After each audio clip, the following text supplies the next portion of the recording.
What a week in New York sports. We are now in week 2 of the NFL season with the Jets and Giants both back in action on Sunday. Baseball season, it's winding down, and the WNBA playoffs, they are underway. So much to talk about today, and we are going to do it with a voice that you hear and a face that you've seen a lot, who's connected to the New York Post. He is a co-host of multiple podcasts, including The Gang's All Here, Up in the Blue Seats, and the Amazing But True podcast.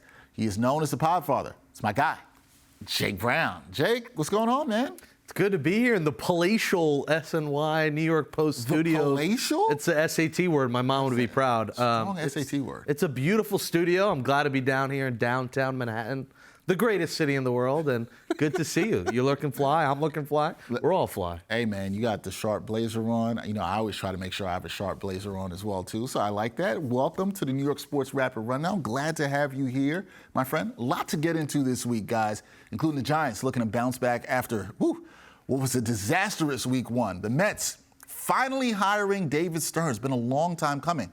But first, we're going to start with the New York Jets, Jake. Monday night against the Bills.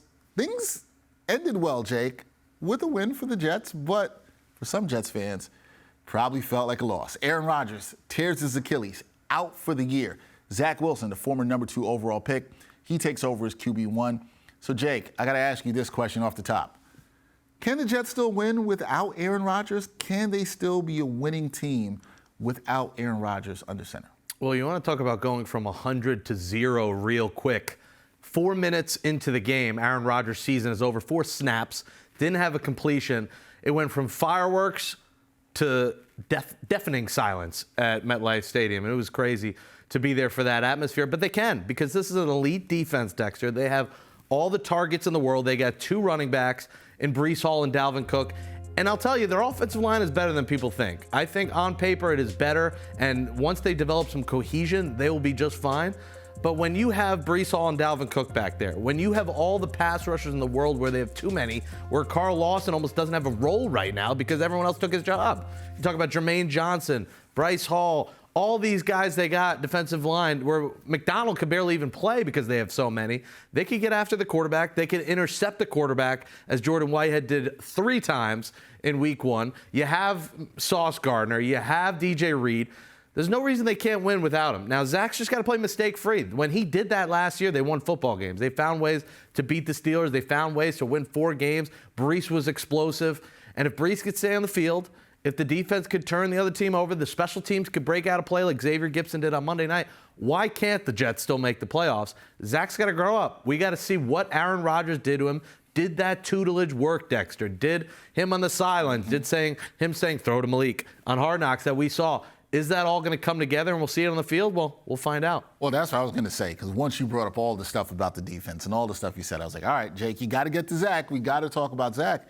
You're saying that he has to grow up. Do you believe that he will? That'll lead me to my next question, but do you believe that he will grow up? Are you believing in the Zach Wilson experience? I think he'll be better, but I think it's a little bit crazy for Jets fans to all of a sudden think he's the guy now and he's going to be great. Like, how does Zach Wilson immediately turn into a Pro Bowler? I mean, that's fascinating to me, how people want to twist themselves into a pretzel and be like, Zach Wilson is the guy.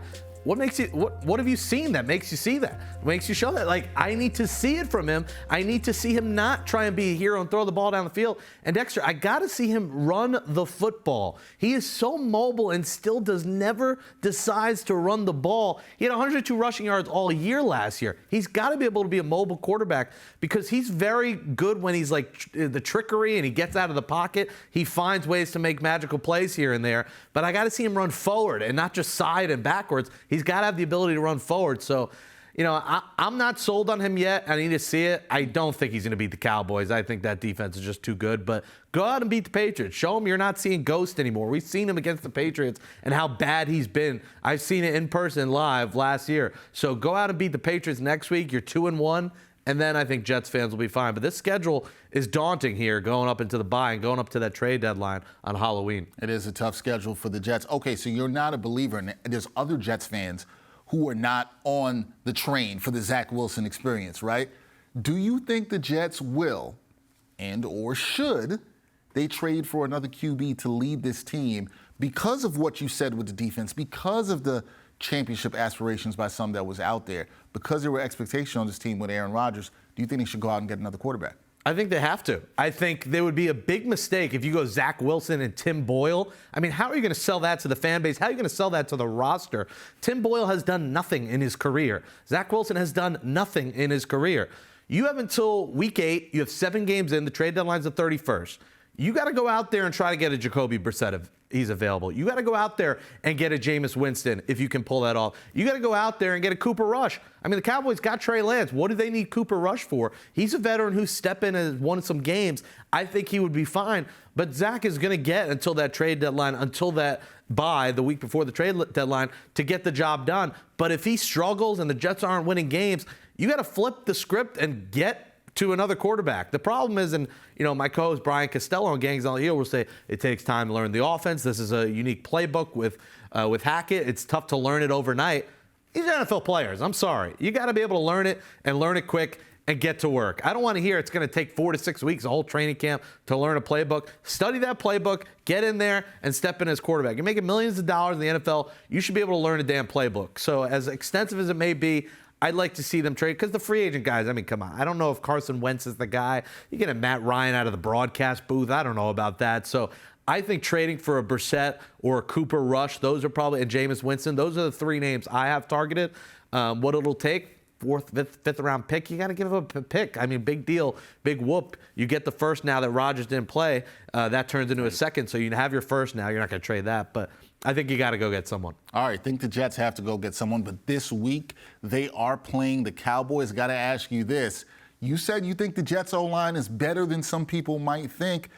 The Cowboys defense, they looked really good against the Giants, and we'll get to that in a little bit. Are you concerned about the Jets O-line against this Cowboys defense coming up on Sunday? Yeah, I'm concerned about the whole Jets offense. Another thing with Zach Wilson, he has terrible chemistry with Garrett Wilson, and we were kind of robbed here of a great year from Garrett Wilson. This offense is going to have a lot of problems against that defense. Zach's going to have to get rid of the ball quick. I said on the podcast, get the ball to McCole Hardman. Get it to your gadget guy. Run a reverse. Run a screen. Get quick routes. Get it out of his hands and see what your playmakers can do. Get a little curl route to Garrett and see it. Watch what he does. Watch him work. He was the offensive rookie of the year last year. We need to see what he's got this year with Zach. And they have the run game that has to dominate. The offensive line did a good job of creating holes for the run game. It only takes one Brees explosion for a touchdown. Like you saw it last week, he came very close with the 80-plus yard run. So if they could get a few explosive runs from Brees, if you could get a couple of screens out there to Dalvin Cook, to Brees, to Michael Carter, that's how you're going to have to try and win this football game. It's not going to be Hail Marys down the field. It's not going to be play actions. You're going to have to run, and you're going to have to get yards after catch. It's about racking and yakking for the New York Jets. I just made that up in the moment, and it sounded good, racking and yakking. So we'll see if they can do it. I'm not confident. I think Zach's going to get sacked 5 or 6 times. But again, get creative, use your gadget guy, and run the football. All right, we will see what happens with the Jets in week 2. They had a good week 1. From a winning perspective, in terms of losing Aaron Rodgers, not good.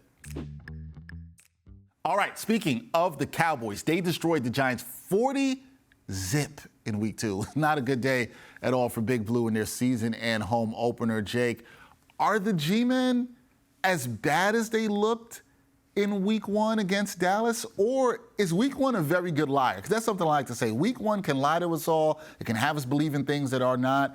What do you think in that situation? Are they as bad as they looked, or did week 1 not tell us everything that we need to know about Big Blue? The Giants are better than this. They're a better team than this. They're not a team that's going to get smacked around like that every week. But everyone wanted to talk about the Jets' offensive line and how atrocious it was. The Giants' O-line is abysmal. I mean, they have question marks across the entire O-line. Andrew Thomas, not a question mark, but now he's hurt. Glowinski, question mark. John Michael Schmitz, we had him on the Blue Rush podcast. Great kid, rookie. But he's a rookie. He's a question mark. Right guard, question mark. Right tackle, Evan Neal, huge question mark, who you're kind of stuck with now for a couple more years. In his second year, has shown zero improvement. Evan Neal's a big problem. But Ben Bredesen, like Joshua Zudu, you relied on these guys that have no proven track record to block for a quarterback who's known for using his legs, who can get the ball down the field when he has time. But a guy who's going to get smacked around like he did against Dallas, I mean, he took a lot of hard hits and played deep into that game. And I think that was a terrible move. I know you're saying, all right, let's get some, motivation going into week 2. Let's see if he could score a touchdown. He should have not been in that game. You're risking injury. And then you go to Tyrod Taylor. Like, you don't want that in week 1. So I think this O-line is a disaster. I think the run game is good and they have receivers. But if they have no time, I mean, he had under 2 seconds to throw the football. If you have no time, you're screwed. That's it. Like, Daniel Jones needs more time to operate because everyone wants to doubt the contract that he gets. That's the value of a starting quarterback now, a franchise quarterback. Did he get overpaid? I'm sure he did. But after one game, you already have people saying, you gave $40 million a year to this guy. I don't think it's all on him. I think he was terrible, but I think the O-line was worse. So let's see if they change up the playbook, get the ball out quicker. And I also think not having, you want to talk about gadget guys like McCole Hardman. Wan'Dale Robinson being out, I think, has been awful for this Giants offense because he was your gadget guy. He was your guy who could run a reverse, you could get the ball too quick, yards after catch, screens, reverses, all different things, all different trickery. That was your guy, and him not there hurts this offense. So I think they'll be better, but that O-line, they're going to have to make a trade. They're going to have to get bodies, and if Evan Neal doesn't figure it out, I don't know what you do. You just get rid of him? He's got 2 years left in his contract. What do? You just wasted a draft pick. So you have a lot of concerns about the offensive line, but this week, in week 2, the Giants, they're going to have a short memory here, Jake. They're going to have to put that 40-0 beatdown behind them. They head to the desert to battle the Cardinals in week 2. So I got to ask you this. Do you expect Big Blue to bounce back in a major way this week? Brian Daboll, coach team, does he have his guys ready to bounce back in week 2? It'd be embarrassing if they don't. I mean, the Cardinals are a team that is very much tanking. I mean, Josh Dobbs is the quarterback. If you cannot beat Josh Dobbs, I hate to be dramatic. The season is over. This isn't a must-win game for the Giants, but it is a game they have to win. So it's not must-win, but they kind of have to win. It's not a must-win, it's a have-to-win. I'll word it that way. 0-2, Lawrence Tynes has said it on Blue Rush. He said, we were 0-2 and we won the Super Bowl. Well, this isn't your mom and pop's New York Giants. This isn't Tom Coughlin's Giants. This isn't Eli Manning's Giants. So it's a different team. And I think if they're 0-2, they might be doomed. You got to go to beat the Cardinals, and I think they will, Dexter. I think they're going to, what was good about the Giants last year is coaching. They were very well coached, and their coaching propelled them to wins they probably shouldn't have had. Look what they did to open the year last year against the Titans. Brian Daboll's going for a 2 in that spot. Just a remarkable coaching decision. Well, we got to see what this coaching staff is made up in year 2 here. You got to make adjustments. You got to go to Arizona, win, and I think they will. And I think Isaiah Simmons, having him there, knowing what's going on their side of things, is going to help. It's kind of like a little cheat code. It's like, all right, I know what he's running here. I know this defensive play. I know this offensive play. And I hope Isaiah Simmons could be kind of a cheater for the Giants and help them win this football game because they need it. And their schedule, you want to talk about the Jets schedule. Giants schedule is very tough, too. It is. They got a daunting schedule ahead of them. So, I mean, they're not going to beat the 49ers the next week on a Thursday night. So if you lose this one and then go to play the 49ers, we could kiss the season goodbye. Oh, saying it's over already. It's too early to be saying that, Jake. I'm sorry. You cannot lose to Josh Dobbs, period. That's the statement there on the Giants. We will see if they're victorious against Josh Dobbs and the Cardinals in week 2. Okay, Jake, last thing for me here. This has been a long time coming. And you as the host of the Amazing But True, the great Mets podcast that it is, long time coming for the New York Mets. They reportedly finally get their guy to run the front office. David Stearns, he's going to take over in October. Now, Mets fans, from what I've seen, they mostly seem to like this hire, Jake. So I got to ask you this. How soon do you think Stearns can have the Mets back in contention? And by contention, I mean not for the playoffs, for a World Series title. How soon can he get him back to that level? Well, first off, David Stearns had to have been hired. Like, if there was no plan B, really, we don't know who the plan B was. He's the smartest guy in any room he walks in. I mean, this guy was in the Mets front office. He was an intern. He came here. He's from New York. He grew up a Mets fan. So now you get the combination of Cohen and Stearns, 2 Mets fans running the show, and leave the decisions to him, not Billy Epler. Stearns needs to make every final baseball decision. It goes through him, and everyone raves about him. The fact that he was 30 years old and a GM in Major League Baseball and took a mid-market team like the Milwaukee Brewers every year to the playoffs and winning a few divisions, and that's pretty impressive. Now he's got every dollar in town here in Queens. So there's no excuse now for David Stearns. It's time. Now next year, probably not. Next year they'll probably maybe contend for a wild card spot. And then, at this rate in baseball, you get in, you never know. Look what the Phillies did last year. So just get in and see. But I'm going to say 2025, Dexter, is kind of the year you're looking at for the Mets to be a World Series contender. But there's no reason why they don't make the playoffs next year. Listen, you have all this young talent. For now, you have Pete Alonso. You have the money. You have Edwin Diaz coming back. You have the right guy to make the calls.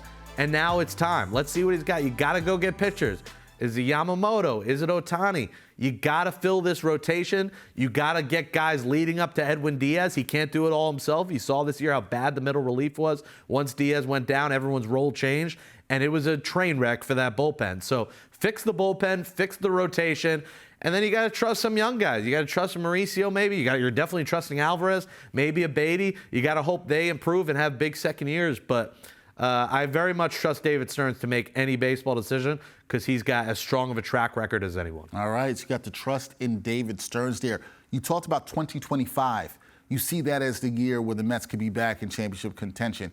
But let's look to 2024, right? You want to, as you were saying, get back to that playoff contention next year. What changes/additions do you think the Mets must make before the start of the 2024 season? You got to fix the rotation. You decided to trade Scherzer, which looks like a brilliant move. I'll give that to Billy Epler. That decision was a home run at this point. You have two starters. You have Senga, who's absolutely incredible, just a remarkable signing. Same agent, Japanese pitcher, Yamamoto, Ohtani. Get one of the two. Now, Ohtani, we'll see if he'll pitch next year. But one of those two guys, I think, I'll say it right here, will be a lock to be a New York Met, I think, next year. So that's three guys. You got Quintana, that's three. You got to go out and get two more starters, whether that's a Kershaw, if he becomes, if the Dodgers don't end up bringing him back, one of those other middle-tier free agents. You got to go get two more starting pitchers on top of one of those guys, fix the bullpen. And listen, I am not ready to give the job to Brett Beatty every day at third base. I'm sorry. He has not shown me enough to make him a 150-game third baseman. I think Ronnie Mauricio is going to fight for a spot. That might leave you to trade Jeff McNeil. Jeff McNeil could be a trade piece. We'll see about Pete Alonso. I think you listen to offers and see if you get a haul. If not, he's your first baseman. And then Starling Marte. Here's a guy who was a major part of the Mets winning 101 games. And the injuries this year, he just was not the same player. He was an integral piece. He needs to come back and be an important piece in right field. I don't want to hear about trading him. I think he has no value right now. He's got to come back and be that guy. And you need guys to have bounce-back years. You need Alvarez to show the power that he showed over the summer before he had, a bit of a dry spell and show he could hit 25, 30 homers. He's your catcher of the future. And I think Ronnie Mauricio could be your second baseman of the future. And maybe you move McNeil to left, whatever that may be. But you might see at some point next year Luis Angel Acuna. You might see, a Clifford, one of these guys, one of these prospects that they got, you might see later in the year. But I think the Mets have to get a few trusted bats, and they need to fill the DH role. I think J.D. Martinez could be that guy. You need to get an actual bat, enough Vogelback, enough of these terrible DH options they've been putting out there. I mean, I've lost my mind with how bad, no more Danny Mendick of the world, Jonathan Arauz, Rafael Ortega, great stories, but they're bench players and 4A players. The Mets have to create depth across the board from AAA and up. They have to have depth pieces they can plug and play, and that's what they didn't have this year. So a lot of holes to fill, but I think Stearns is going to get the job done. All right, you're confident Stearns is going to get the job done. This is a man who's very confident in his podcasting, just to let you guys know. Gang's All Here podcast, Big Blue Rush, amazing but true podcast. Up in the blue seats. Almost forgot about that as well, too. Busy man, yeah. A lot of New York sports going on. A lot of New York sports, which is why we had to have you on the New York Sports Rapid Rundown. Yeah, I'm sorry for gaining the City 15. I call it the City Field 15. It's the new freshman 15. Like, I got a Hofstra University when I might have gained 15 pounds, but I eat a lot of food at City Field, a lot of good food. And if I'm a little thick in this suit right now, it's because the City 15. Well, I'll say this for the people who know. Jake and I, we hang out sometimes. We're at the City Field at the Mets games. Jake has always put me on to the new food at City Field. If somebody's going to know where the new food is, it is Jake. Voted #1 in Major League Baseball, by the way, and for good reason. So shout out to all the people, the chefs, all the people who make the good food at City Field. All the people who make the good food. And shout out to people who make the good podcasts, like the Podfather right here, Jake Brown. Catch him on all the New York Post podcasts that he does for the New York Post sports team as well. Jake, appreciate you coming on the New York Sports Rapid Rundown. We have to do this again. Great to be in here. I could change out of my suit, but it's fall now, so it's like suit weather. It's good for us big guys right now. So it's good to. I haven't been down here in like 4 or 5 years. I interned here, wrote here, worked here, so it's good to be back. Good to have you back, my man. That's Jake Brown. I'm Dexter Henry. Till next time, next week, another edition of the New York Sports Rapid Rundown. We'll see you then. Peace.